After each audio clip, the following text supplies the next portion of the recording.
एक बार देव शर्मा नाम के ब्राह्मण के घर एक पुत्र का जन्म हुआ। उसी दिन उसके घर में रहने वाली नेवला ने भी एक नेवले को जन्म दिया। देव शर्मा की पत्नी बहुत ही दयालु स्वभाव की स्त्री थी। उसने उस छोटे नेवले को भी अपने पुत्र के समान ही पाल पोस कर बड़ा किया। वह नेवला सदा उसके पुत्र के साथ खेलता था। दोनों में बड़ा प्रेम था। देव शर्मा की पत्नी भी दोनों के प्रेम को देखकर हमेशा खुश रहती थी, किंतु उसके मन में एक शंका हमेशा बनी रहती थी कि कहीं कभी यह नेवला मेरे पुत्र को काट न खाए। पशु को बुद्धि नहीं होती है, मूर्खतावश वह कोई भी अनिष्ट काम कर सकता है। एक दिन उसकी इस शंका का बुरा परिणाम निकला। उस दिन देव शर्मा की पत्नी अपने पुत्र को एक वृक्ष की छाया में सुलाकर स्वयं पास के जलाशय से पानी भरने गई थी।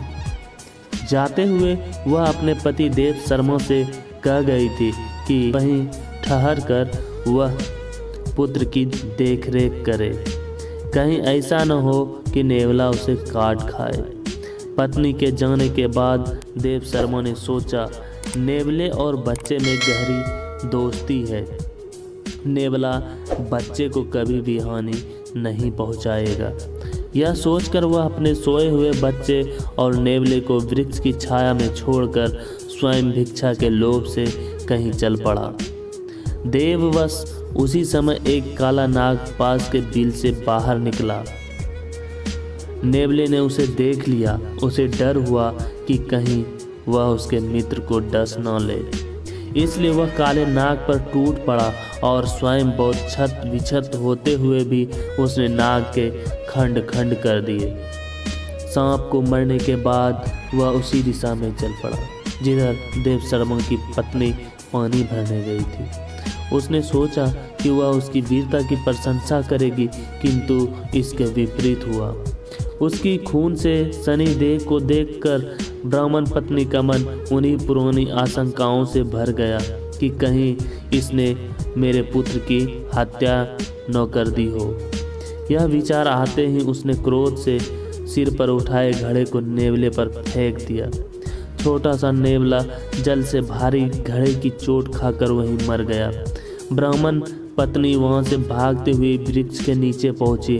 वहां पहुंचकर उसने देखा कि उसका पुत्र बड़ी शांति से सो रहा है और उससे कुछ ही दूरी पर एक काले सांप का शरीर खंड खंड हुआ पड़ा है।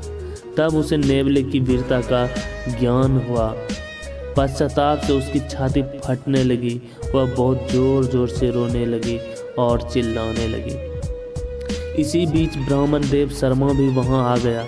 वहां आकर उसने अपनी पत्नी को विलाप करते देखा तो उसका मन भी सशंकित हो गया, किंतु पुत्र को कुशल पूर्वक सोते देख उसका मन शांत हुआ।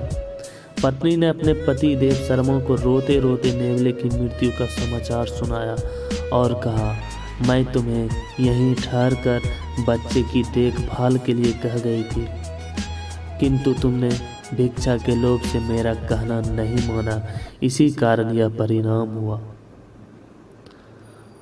तो हम भी जाने न अनजाने में बहुत बड़ी गलती कर बैठते हैं। इसलिए दोस्तों, कुछ भी करने से पहले या कुछ भी कदम उठाने से पहले उसके बारे में ज़रूर सोच लेना चाहिए। इसलिए किसी ने क्या खूब कहा है, बिना विचारे जो करे सो पाछे पछताए।